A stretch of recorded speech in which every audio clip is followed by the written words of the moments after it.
देखिए, हमारे साथ सबसे युवा मंत्री बिहार सरकार के कह सकते हैं दीपक प्रकाश जी हैं, जिनके कामों के चर्चे चारों तरफ हो रहे हैं, क्योंकि पंचायती राज चुनाव भी होने वाले हैं। मार्च के बाद जो है कभी भी चुनाव हो सकता है। बात करेंगे सर, सबसे पहले जो इस पे पंचायती राज से जुड़ा हुआ है सवाल ही लेंगे। कई लोगों का मैसेज है, दीपक प्रकाश जी से बात करिए, जानिए चुनाव जो है एक अल्टीमेटली कब तक, जो गाँव की सरकार है वो कब तक खत्म हो जाएगा, मतलब कब तक चुनाव हो जाएगा? चुनाव बिल्कुल सही समय पे होना है। 2021 के जो चुनाव हुए थे उसके हिसाब से कार्यकाल दिसंबर के आसपास पूरा होगा जनप्रतिनिधियों का। तो बिल्कुल सही समय पे चुनाव कराया जाना है। ये मतलब अगर मान के चलें तो अप्रैल से जो है चीज़ें फ्रेश हो जाएगी। अप्रैल में जो है मुखिया हो, जिला परिषद और पंचायत समिति, ये सभी लोगों का हो जाएगा चयन? नहीं, अप्रैल में नहीं, चूंकि कार्यकाल खत्म हो रहा है दिसंबर के आसपास। अच्छा, मतलब तो बिल्कुल पहले भी कराने का कोई नहीं है, सही समय पे चुनाव होगा। मतलब कहने करते जो 26 के दिसंबर में कार्यकाल खत्म हो रहा है। जी बिल्कुल, कार्यकाल जब खत्म हो रहा है उसके आसपास ही, उससे पहले चुनाव पूरा कर लिया जाएगा। लेकिन पहले करने का मतलब ये नहीं है कि अप्रैल के महीने में करा लिया जाए, सही समय पे चुनाव होगा। एक सवाल और है, क्यों जो चुनाव होगा वो ईवीएम पर ही होगा या फिर कुछ उसके लिए ब्लेड की व्यवस्था भी की जाएगी, या फिर जब जो भी होगा ईवीएम पर ही होगा? नहीं, इस बार ईवीएम पे ही सारा चुनाव होगा। सारे पदों के लिए 6 पद हैं, तो इस बार इनफैक्ट मल्टी पोस्ट ईवीएम का इस्तेमाल किया जाएगा।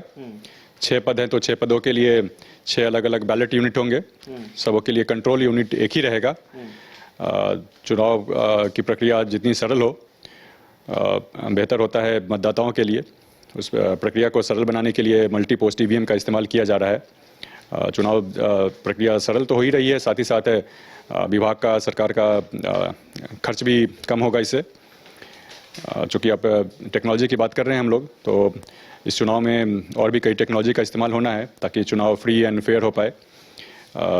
इसमें एक फेशियल रिकॉग्निशन की टेक्नोलॉजी का इस्तेमाल किया जाएगा चुनाव में बोगस वोटिंग की संभावना को पूरी तरीके से ख़त्म करने के लिए। दूसरी टेक्नोलॉजी एक मतगणना के समय पे ऑप्टिकल कैरेक्टर रिकॉग्निशन की टेक्नोलॉजी का इस्तेमाल होगा।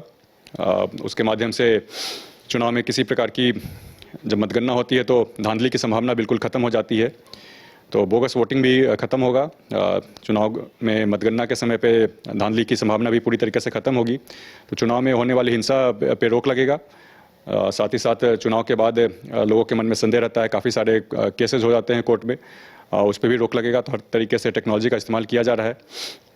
एक सवाल और लेंगे बस, जो युवा, आप भी देखिए युवा हैं, और जो है एक अच्छा मैसेज गया है, ये भी हम जान रहे हैं, जो आप समय पर एकदम टाइम पर ऑफिस आते हैं, ऑफिस का सारा प्रोटोकॉल मेंटेन करते हैं, तमाम चीज़ें, तो क्या युवाओं के लिए ये मैसेज देंगे जो भाई पंचायती राज चुनाव जो होता है ये काफ़ी एक कह सकते हैं जो यहाँ से एक बहुत कुछ सीखने को मिलता है, तो क्या आप चाहते हैं युवाओं की भागीदारी बढ़े, सुनिश्चित हो? जी बिल्कुल, आप पंचायती राज व्यवस्था को अगर देखेंगे, उसकी परिकल्पना को समझेंगे, तो आइडिया ही यही था कि सत्ता में सीधी हिस्सेदारी लोगों की कैसे बन पाए, राजनीति में कैसे लोग जुड़ पाए। तो जहाँ कहीं भी हो पाए मेरी कोशिश रहेगी, खासकर युवा के बारे में आप पूछ रहे हैं, युवा स्वयं को राजनीति के नज़दीक महसूस करे, इससे लोकतंत्र भी मजबूत होगा। एक सवाल, लास्ट सवाल, जो मनरेगा का जो नाम चेंज हुआ है, क्या लग रहा है इससे जो है ये सही है, या फिर आप मानते हैं जो नाम चेंज होने से कोई असर नहीं है, काम लोगों को मिलना चाहिए? नहीं, देखिए उसमें काफ़ी बदलाव किए गए हैं कानून में। पहले जिस तरीके से काम हो रहा था, एक तो किसी प्रकार का लॉन्ग टर्म में कुछ एसेट नहीं बन पाता था, लोगों को रोज़गार तो मिल जा रहा था लेकिन काम के नाम पे ज़मीन पे देखने को कुछ होता नहीं था। काफ़ी भ्रष्टाचार भी था। मिट्टी काटने का काम होता था तो लोग एक जगह मिट्टी काटे, बाद में फिर उसको भर दिए, तो एसेट के रूप में कुछ बड़ी संपत्ति कुछ निर्माण हो नहीं पाती थी। कहीं मिट्टी काटना है तो जेसीबी से मिट्टी कटवा दिए, मशीन से मिट्टी कटवा दिए, और फर्जी मजदूरों के नाम पे पेमेंट ले लिया जाता था। तो एक ये भी था कि भ्रष्टाचार को ख़त्म करना है इस योजना के अंदर। तो उन सभी चीज़ों को देखते हुए, चूँकि 2047 तक भारत को विकसित भारत बनाने का विज़न है प्रधानमंत्री मोदी जी का, वो विज़न कैसे पूरा हो उसके लिए इसमें परिवर्तन किए गए हैं।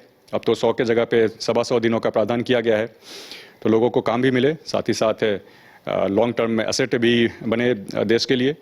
तो हर चीज़ की व्यवस्था की जा रही है, साथ ही साथ भ्रष्टाचार पे भी कैसे अंकुश लगे इस योजना के तहत सभी चीज़ों को देखते हुए बदलाव किए जा रहे राम हैं। जी में कोई दिक्कत नहीं है?